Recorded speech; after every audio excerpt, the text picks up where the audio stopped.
इस लेक्चर में हम कुछ क्वेश्चंस ले रहे हैं फ्लूइड मैकेनिक्स के। तो यहाँ पर हमको एक लिक्विड दिया है 3 रो डेंसिटी का, एक ब्लॉक दिया है रो डेंसिटी का जिसकी साइड L है, और हमें कहा है कि अगर ये ब्लॉक इक्विलिब्रियम में है तो हमको बताना है कि x की वैल्यू कितनी होगी। तो इसको हम सॉल्व करते हैं। सॉल्व करने के लिए हम इसका FBD बनाएं। इस ब्लॉक पर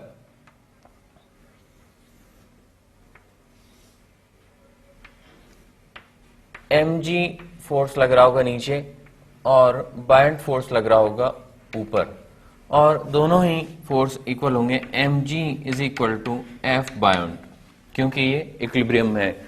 mg की वैल्यू होगी, m कितना होगा इसका, रो L क्यूब, ये तो हो गया mass, into g is equal to buoyant force कितना होगा, area of base. Area of base कितना होगा, L स्क्वायर इंटू एक्स करेंगे तो volume of liquid displaced, L square into x.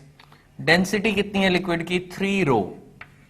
Mass of liquid displaced into g, weight of liquid displaced मतलब buoyant force. यहां पर रो से रो कैंसिल हो जाएगा, जी से जी कैंसिल हो जाएगा, L स्क्वायर से L स्क्वायर कैंसिल हो जाएगा, और x की वैल्यू आ जाएगी हमारे पास L/3। तो ये इसका आंसर होगा। नोट कर लें इसको। नेक्स्ट क्वेश्चन लेते हैं। नेक्स्ट क्वेश्चन यहां पर हमको ऐसा कहा है, ऐसा एक लिक्विड है रो डेंसिटी का, इसमें एक 3 रो डेंसिटी का स्फीयर हमने यहां पर रखा हुआ है। अब जब हम इस स्फीयर को h हाइट ऊपर ले जाएंगे, डिस्प्लेस कर देंगे h हाइट ऊपर, तो हमें बताना है लिक्विड प्लस स्फीयर प्लस अर्थ, इन तीनों से मिलकर जो सिस्टम बन रहा है उसकी पोटेंशियल एनर्जी में कितना चेंज आएगा। तो इसको हम देखें। तो जब हम यहां से स्फीयर को ऊपर ले जाएंगे, इसको ऊपर ले गए h हाइट से, यहां पहुंच गया, तो पोटेंशियल एनर्जी डेल्टा U कितना होगा, mgh, और इसकी वैल्यू होगी, m की वैल्यू, इसका वॉल्यूम हमको दे रखा है v, 3 रो इंटू v, तो इसका मास हो जाएगा, g into h, increase in potential energy हो जाएगा। लेकिन अभी भी एक चीज यहां पर बची हुई है। क्या बचा हुआ है, ये ऊपर जा रहा है, ये तो हमें बड़े आसानी से दिखाई दे रहा है, लेकिन जब ये ऊपर जाएगा तो यहां पर एम्प्टी स्पेस होगी, तो वहां पर उसको फिल करने के लिए ऊपर से वाटर आएगा। कौन सा वाटर, कौन सा लिक्विड आएगा, यहां पर जो लिक्विड था वो तो इसकी जगह ले लेगा और ये स्फीयर यहां चला जाएगा। तो स्फीयर ऊपर जा रहा है, लिक्विड नीचे आ रहा है, तो स्फीयर के ऊपर जाने से पोटेंशियल एनर्जी बढ़ रही है, लेकिन लिक्विड के नीचे आने से कम भी हो रही है, तो उसको हमें माइनस करना पड़ेगा। कितना माइनस होगा, लिक्विड की डेंसिटी इंटू वॉल्यूम, लिक्विड का मास, ये लिक्विड का मास है, इंटू जी इंटू एच, इतना डिक्रीज होगा। तो ये नेट आ जाएगा हमारे पास 2 रो वी जी इंटू एच। ये इंक्रीज इन पोटेंशियल एनर्जी होगा, और इंक्रीज हो रहा है इसलिए हम अगर चेंज इन पोटेंशियल एनर्जी बताना चाहते हैं तो पॉजिटिव होगा। नोट कर लें इसको। नेक्स्ट क्वेश्चन लेंगे। फिर यहां पर हमको एक क्वेश्चन दिया है। इस क्वेश्चन में कहा है कि लिक्विड के वजह से ब्लॉक पर कितना फोर्स लग रहा है, ये हमको बताना है। अब यहां पर हम ऐसा नहीं कर सकते हैं, force exerted by liquid is equal to weight of liquid displaced. क्यों नहीं कर सकते, क्योंकि इस ब्लॉक का हर सरफेस लिक्विड के कांटेक्ट में नहीं है। 5 सरफेस, इधर वाला, ये दोनों और ऊपर वाला, 5 सरफेस लिक्विड के कांटेक्ट में, लेकिन नीचे वाला लिक्विड के कांटेक्ट में नहीं है। तो इसलिए यहां पर वो मेथड हम नहीं लगा सकते। तो यहां पर हमको क्या करना पड़ेगा, हर सरफेस पर फोर्स कैलकुलेट करना पड़ेगा और उनका रिजल्टेंट कैलकुलेट करना पड़ेगा। तो इधर वाला सरफेस और इधर वाला सरफेस, इन दोनों पर जो फोर्स लग रहे हैं ये दोनों आपस में कैंसिल हो जाएंगे। इसी तरह से ये दोनों फोर्स भी आपस में कैंसिल हो जाएंगे। जो बचेगा वो बचेगा ऊपर से लगने वाला। तो उस फोर्स को हमें कैलकुलेट करना है कि यहां पर कितना फोर्स लग रहा होगा। और ये फोर्स होगा F is equal to pressure into area. Pressure कितना होगा, रो जी, ये टोटल एच है, ये एल है, तो H minus L rho g, H minus L, area कितना एल स्क्वायर, तो ये हो जाएगा rho g H minus L into L square, ये इसका इस पर लगने वाला फोर्स होगा। नोट कर लें इसको।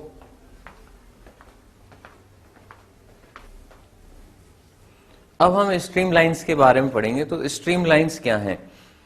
दो तरह का फ्लो होता है फ्लूइड में, स्ट्रीम लाइन और टर्बुलेंट। स्ट्रीम लाइन को लेमिनार भी कहते हैं। तो स्ट्रीम लाइन फ्लो कहें या लेमिनार फ्लो कहें, तो इन पॉइंट्स को हम बाद में देखेंगे, पहले हम एक चीज समझते हैं। तो सपोज ये कोई टैप है और इसको हमने ओपन कर दिया, तो यहां से पानी आ रहा है, नल खोल दिया हमने, पानी गिर रहा है इससे। तो जब ये पानी गिरता है तो हमने इसको फिक्स कर दिया खोलकर। अब तो जब ये पानी गिरता है तो हम देखते हैं कि यहां से कुछ डिस्टेंस तक का जो पोर्शन होता है वो तो बिल्कुल ट्रांसपेरेंट होता है, स्मूथ फ्लो होता है, लेकिन उसके नीचे फिर व्हाइट कलर का होता है और काफी रैंडम सा होता है। तो ये जो फ्लो है जो हमें ट्रांसपेरेंट दिख रहा है, बिल्कुल स्मूथ है, जिसको देख करके हम बता नहीं सकते कि वो फ्लो भी हो रहा है या रुका हुआ है, बिल्कुल ट्रांसपेरेंट कांच की तरह हम इसमें इसके आर पार देख सकते हैं। तो इसके ट्रांसपेरेंट होने का क्या रीजन है?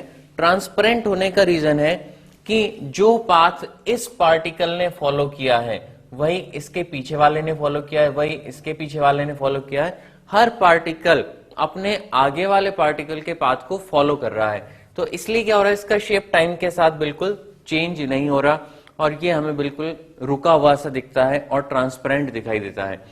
इस फ्लो को कहते हैं हम लेमिनार फ्लो। यहां पर टर्बुलेंट है, टर्बुलेंट है ऐसा क्यों है? यहां पर सपोज ये पार्टिकल ने जो पाथ फॉलो किया, इसके पीछे वाले ने कोई और पाथ फॉलो किया, तो इसलिए इसका शेप टाइम के साथ चेंज होता रहता है और इसमें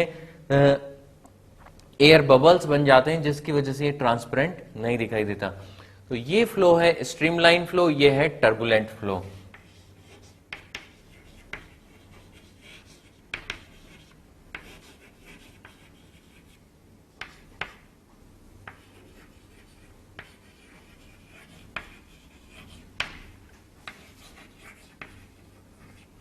इसको हम ऐसे समझ सकते हैं जैसे एक ट्रेन चलती है, तो जहां पर इंजन जाएगा उसके पीछे पीछे सारे कोच जाएंगे, सारे डब्बे उसके पीछे जाएंगे, सेम वही पाथ फॉलो करेंगे। तो ये ट्रेन के जैसा इनका मोशन होता है पार्टिकल्स का। और यहां पर अगर हम देखें तो रोड ट्रैफिक जो होता है, एक व्हीकल जिधर गया है जरूरी नहीं कि दूसरा भी उसके पीछे जाएगा, वो उसको ओवरटेक करके भी जा सकता है। तो वो जो फ्लो, उस तरह का जो मोशन है वो यहां पर होता है, तो ये टर्बुलेंट है। अब स्ट्रीम लाइंस की प्रॉपर्टी क्या है? तो स्ट्रीम लाइंस की प्रॉपर्टी है कि कभी भी दो स्ट्रीम लाइन आपस में इंटरसेक्ट नहीं करेंगी, और स्ट्रीम लाइन पर अगर हम टेंजेंट बनाएंगे तो हमें उस पार्टिकल का डायरेक्शन ऑफ वेलोसिटी मिल जाएगा। जैसे हमने प्रोजेक्टाइल में पढ़ा था, 2 डायमेंशनल मोशन में, 3 डायमेंशनल मोशन में पढ़ा था कि पाथ का टेंजेंट बनाते हैं तो डायरेक्शन ऑफ वेलोसिटी मिल जाता है। तो स्ट्रीम लाइन भी क्या है? पार्टिकल का पाथ है। तो उस पाथ पर जब हम टेंजेंट बनाएंगे तो हमें क्या मिलेगा? डायरेक्शन ऑफ वेलोसिटी मिल जाएगा। नोट कर लें इन पॉइंट्स को।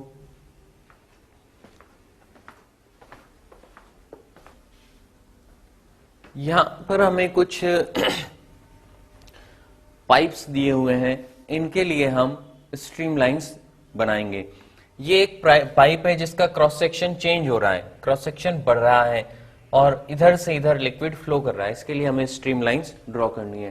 तो इसके स्ट्रीम लाइंस हम ड्रॉ करते हैं। जो बिल्कुल सेंटर वाली स्ट्रीम लाइन है वो तो स्ट्रेट होगी बाय सिमेट्री। बाकी फिर जो होंगी, जैसे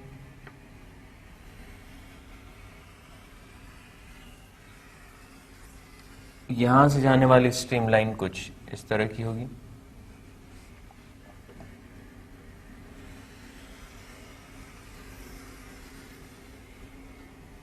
यहां से जाने वाली इस तरह की होंगी,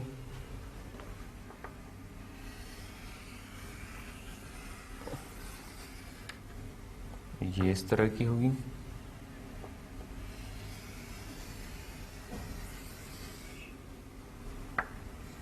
इस तरह की होगी,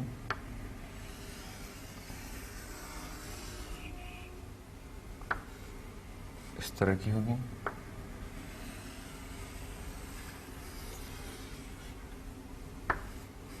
इस तरह की होगी। तो इस तरह की स्ट्रीम लाइंस इस पाइप में बनेंगी। अब इसके लिए देखें, यहां पर तो काफी स्मूथली इसका क्रॉस सेक्शन चेंज हो रहा था, बहुत अच्छे से उसको एक कर्व शेप दिया गया था।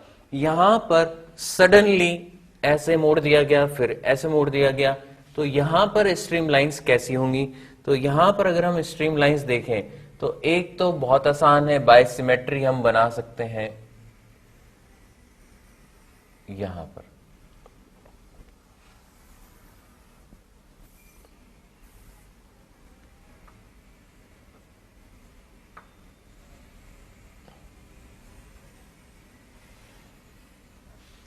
ये एक स्ट्रीम लाइन होगी, है ना। एक तरह से ये टैंक है, टैंक में नीचे पाइप लगा हुआ है और टैंक से हमें बताना है कि किस तरह की स्ट्रीम लाइंस होंगी। एक स्ट्रीम लाइन यहां से अगर हम बनाएं तो वो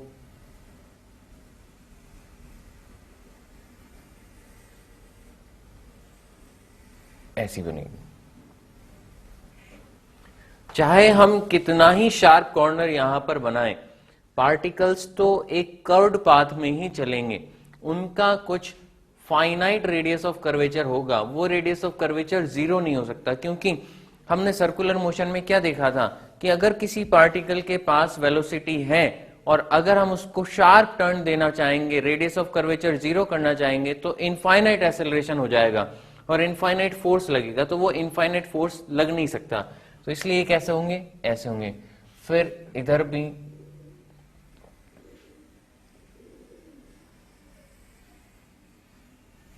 ऐसा होगा, यहां से जो आएगा वो ऐसा पाथ फॉलो करेगा, यहां से जो आएगा ऐसा पाथ फॉलो करेगा, सिमेट्रिक होगा। अब फिर यहां क्या होगा? तो यहां पर होगा कि यहां के जो पार्टिकल हैं वो इस तरह से घूमने लगेंगे, यहां के जो पार्टिकल हैं वो भी इस तरह से घूमने लगेंगे। इसीलिए हम देखते हैं कि जब भी हम कोई टैंक ओपन करते हैं तो यहां पर कॉर्नर्स में हमेशा कुछ मिट्टी जमी होती है, धूल जमी होती है। उसका रीजन है कि यहां पर से जो पार्टिकल हैं वो यहीं यहीं पर घूम रहे हैं, वो कभी भी ऐसे फ्लो करके नहीं जा रहे। और जो सरफेसेस हैं वो हमें हमेशा साफ दिखाई देते हैं, लेकिन जो ऐसे शार्प कॉर्नर्स टैंक में होते हैं वहां पर हमें हमेशा धूल जमी हुई दिखाई देती है, कभी भी उसको ओपन करें। उसका रीजन है कि यहाँ के पार्टिकल कहीं जा ही नहीं रहे, वो वहीं वहीं पर घूम रहे हैं। एक बार जो वहां पहुंच गया मतलब वहां पर फंस गया, वो उसका निकलना बहुत बहुत मुश्किल है। अच्छा, अब ये स्ट्रीम लाइंस हमने ड्रॉ तो कर दी, लेकिन ये स्ट्रीम लाइंस पता कैसे लगी हमको कि ऐसी हैं? तो सपोज हम कहीं प्रैक्टिकली स्ट्रीम लाइंस पता करना चाहते हैं, तो इसमें हमने लिक्विड भर दिया, लिक्विड फ्लो करा रहे हैं, यहां पर एक ड्रॉप इंक हमने डाल दी। अब क्योंकि वाटर तो ट्रांसपेरेंट है, वो हमें दिखाई नहीं देगा, लेकिन वो जो ड्रॉप है उसका पाथ हमें दिखाई देगा। जहां जहां वो ड्रॉप जाएगी वहां वहां पर हमें कलर दिखाई देगा। तो उस कलर को देख करके हम स्ट्रीम लाइंस का शेप पता करते हैं एक्सपेरिमेंटली। गैसियस फॉर्म में पता करना हो तो हम कुछ स्मोक वहां पर क्रिएट करते हैं, उस स्मोक का पाथ देख करके हमें स्ट्रीम लाइंस पता लग जाते हैं। और लिक्विड में हम इंक ड्रॉप डाल देते हैं तो उससे हमें स्ट्रीम लाइंस पता लग जाते हैं। अब जैसे यहां पर है तो यहां पर भी क्या होगा? सपोज इधर से लिक्विड फ्लो कर रहा है तो वो तो कर्व पाथ में ही फ्लो करेगा, वो कभी भी ऐसा शार्प टर्न नहीं ले सकता। तो यहां पर भी क्या होगा? ऐसे पार्टिकल्स गोल गोल घूमने लगेंगे।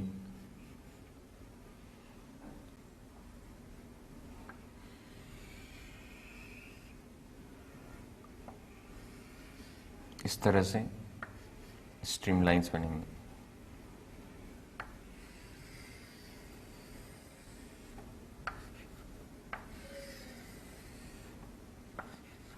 ये इसके स्ट्रीम लाइंस होंगे। नोट कर लें इसको। डिस्चार्ज और रेट ऑफ फ्लो। डिस्चार्ज या रेट ऑफ फ्लो का मतलब है कि किसी क्रॉस सेक्शन से कितना वॉल्यूम फ्लो कर रहा है पर यूनिट टाइम। तो हम इसको ऐसे डिफाइन करते हैं, volume of liquid flowing per unit time. इसको हम डिनोट करते हैं Q से। तो इसका फॉर्मूला हो जाएगा dV/dt। ये होगा डिस्चार्ज। अब इसको समझते हैं ये है क्या। सपोज ये हमने एक पाइप लिया,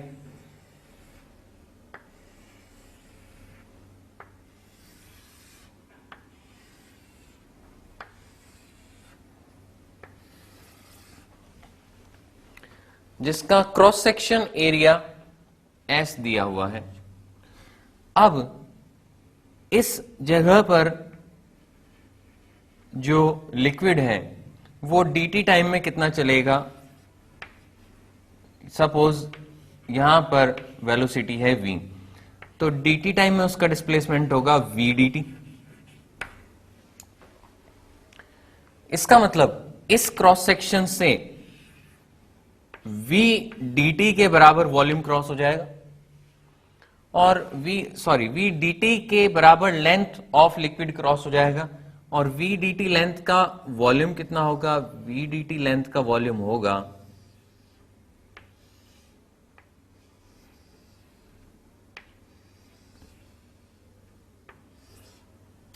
इसका वॉल्यूम होगा dv और उस dv की वैल्यू होगी एरिया इंटू लेंथ। एरिया कितना है S v dt।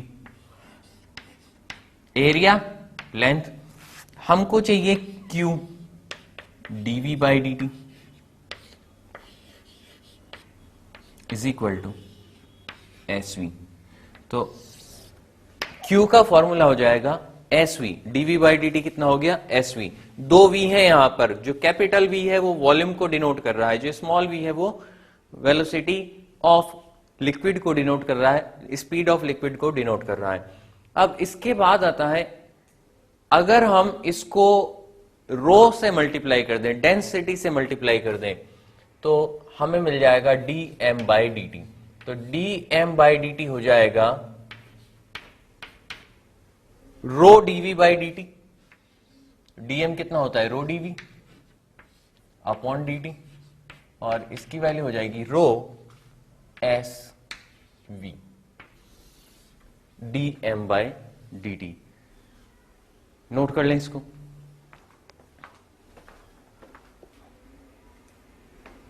इसके बाद है इक्वेशन ऑफ कंटिन्यूटी। तो इक्वेशन ऑफ कंटिन्यूटी क्या है। सपोज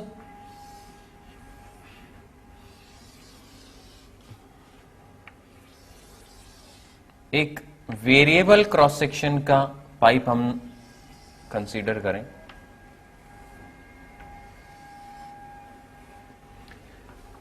यहां पर लिक्विड एंटर कर रहा है और यहां पर एग्जिट कर रहा है।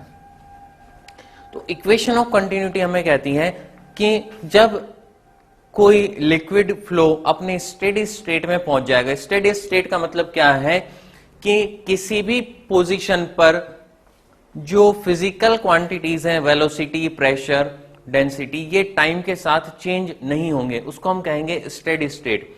यहां की वेलोसिटी, यहां का प्रेशर, यहां की डेंसिटी टाइम के साथ चेंज नहीं हो रहे। यहां की वेलोसिटी, यहां का प्रेशर, यहां की डेंसिटी टाइम के साथ चेंज नहीं हो रहे। ये लिक्विड स्टेडी स्टेट में आ चुका है। तो जब ये स्टेडी स्टेट में आ चुका होगा, क्योंकि कहीं की भी डेंसिटी टाइम के साथ चेंज नहीं हो रही, तो इसका जो मास है वो मास कांस्टेंट रहना चाहिए। वो मास कांस्टेंट रहना चाहिए, तो जितना लिक्विड एंटर कर रहा है, जितना मास ऑफ लिक्विड एंटर कर रहा है, उतना मास ऑफ लिक्विड एग्जिट भी करना चाहिए। तो हम ऐसा कह सकते हैं dm/dt in is equal to dm/dt out। इसको हम कहेंगे इक्वेशन ऑफ कंटिन्यूटी। अब यहां पर हमने आने का एक रास्ता बनाया, जाने का एक रास्ता बनाया है। किसी भी सिस्टम में आने के कई रास्ते हो सकते हैं, जाने के भी कई रास्ते हो सकते हैं। सपोज कोई हमने वाई शेप की ट्यूब ले ली तो 3 रास्ते उसमें हो सकते हैं। अब 3 में से 2 में से आ रहा है, 1 में जा रहा है, तो इस तरह से कई रास्ते हो सकते हैं। लेकिन फिर भी आने वाला टोटल मास और जाने वाला टोटल मास हमेशा बराबर होगा। कब बराबर होगा? स्टेडी स्टेट में बराबर होगा। तो आने वाला मास सपोज S1 V1 और ρ1 यहां की डेंसिटी है, S2 V2 ρ2 यहां की डेंसिटी है। तो हम ऐसा लिख सकते हैं ρ1 S1 V1 is equal to ρ2 S2 V2। ये इक्वेशन ऑफ कंटिन्यूटी हो जाएगी। अब हमारे सिलेबस में जनरली जो क्वेश्चन आते हैं वो कंप्रेसिबल फ्लूइड के लिए नहीं आते। कंप्रेसिबल फ्लूइड क्या है? जिसको कंप्रेस किया जा सके, जिसकी डेंसिटी वेरी हो सके। तो हमारे सिलेबस में जो है वो इनकंप्रेसिबल फ्लूइड के क्वेश्चन पूछे जाते हैं जनरली। तो इनकंप्रेसिबल फ्लूइड के लिए पूछे जाते हैं तो ρ1 और ρ2 कैसा हो जाएगा? सेम हो जाएगा, हर जगह पर डेंसिटी सेम हो जाएगी। तो if fluid is incompressible,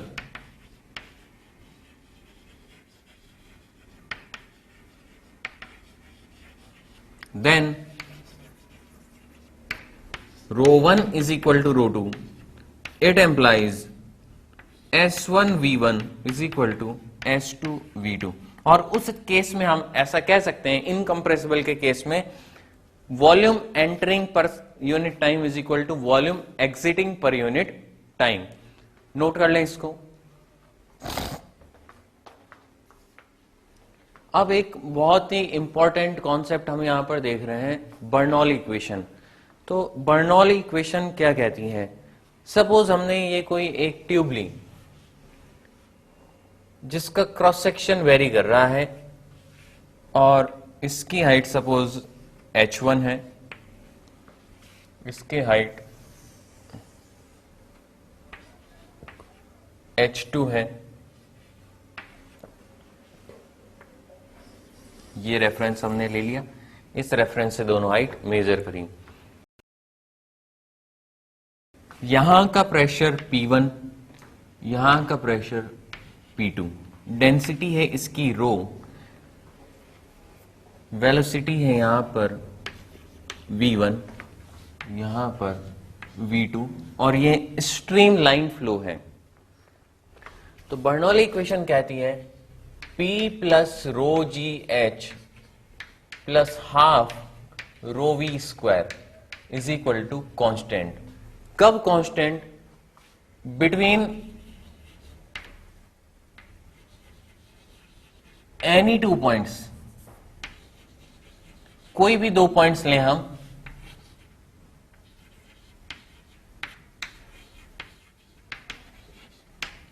any 2 points of a streamline,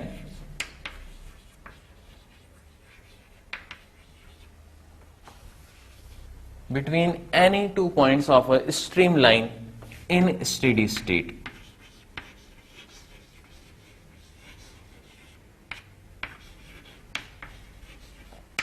ये चीज कांस्टेंट रहेगी। किसके लिए?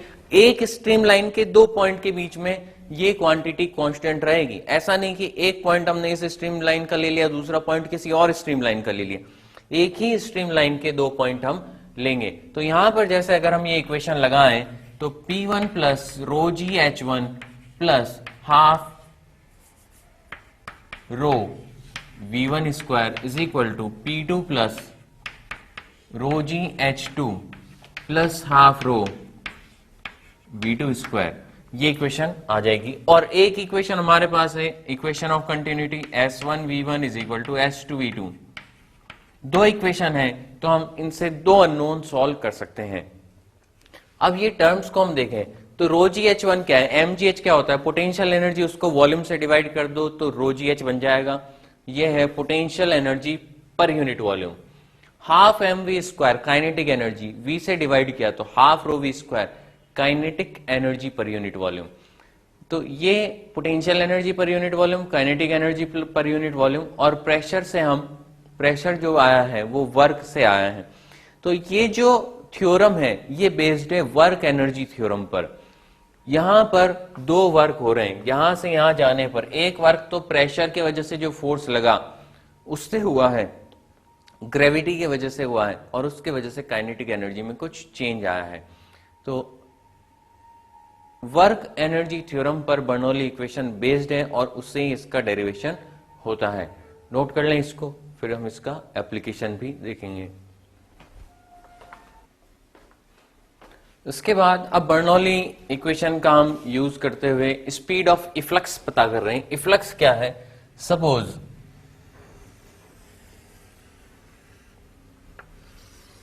ये वाटर टैंक है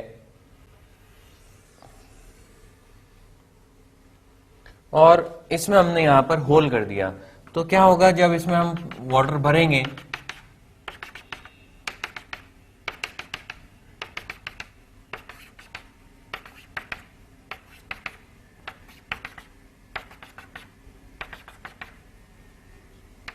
यहां से जो वाटर जेट निकलेगा उसको हम कहते हैं इफ्लक्स, और उसकी जो वेलोसिटी होती है उसको कहते हैं वेलोसिटी ऑफ इफ्लक्स। अब इसको हम कैलकुलेट करना चाहते हैं तो बर्नौली थ्योरम इसमें काम आएगा। इसकी डेंसिटी सपोज रो है, ये हाइट h है, यहां का प्रेशर P नॉट, तो यहां का भी प्रेशर P नॉट होगा, दोनों एटमॉस्फेयर के कांटेक्ट में है। इसका एरिया कैपिटल A मान लेते हैं और इसका स्मॉल a मान लेते हैं। इसकी वेलोसिटी कैपिटल V, इसकी वेलोसिटी स्मॉल v। अब हम दो इक्वेशन लगाएं, इक्वेशन ऑफ कंटिन्यूटी और equation of Bernoulli. Capital A capital V is equal to small a small v, equation of continuity. इसके बाद बर्नौली P नॉट, इसको रेफरेंस मान लेते हैं हाइट के लिए, P naught plus rho g h, इसकी हाइट कितनी है h, plus 1/2 rho v square is equal to P naught plus rho g H कितना 0, 1/2 रो small v square. P nought और P नॉट कैंसिल हो गए। हमको चाहिए स्मॉल v, कैपिटल V को एलिमिनेट, दो अननोन है स्मॉल v और कैपिटल V, कैपिटल V को एलिमिनेट करना पड़ेगा, rho g H 1/2 rho AV upon A square is equal to 1/2 rho V square. यहां पर हम रो भी कैंसिल कर सकते हैं और उसके बाद हमको मिल जाएगा 2GH is equal to V square 1 minus A square upon A square. यहां से V की वैल्यू आ जाएगी, V is equal to 2GH upon 1 minus A square upon A square under root. ये वेलोसिटी ऑफ इफ्लक्स है, इसमें हमने कोई अप्रोक्सीमेशन नहीं किया। अब हम इसमें अप्रोक्सीमेशन कर रहे हैं।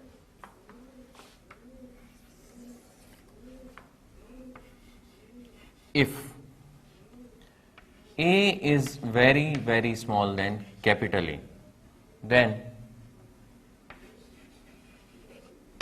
1 minus A square upon A square is approximately equal to 1.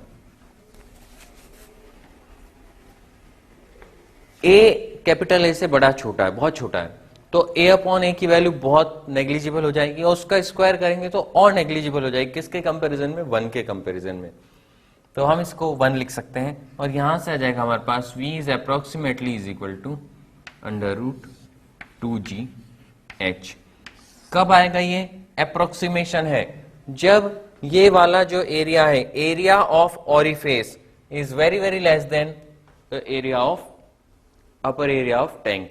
ठीक है, जब ऐसा केस होगा, ये एरिया बहुत बड़ा होगा, ये एरिया बहुत छोटा होगा, तब √2gh होगा, और अगर नहीं है, कंपेरेबल है, तो फिर ये वाला फॉर्मूला हमको अप्लाई करना पड़ेगा। नोट कर लें इसको। अब इसके बाद वेलोसिटी आने के बाद इसकी रेंज पूछी जा सकती है।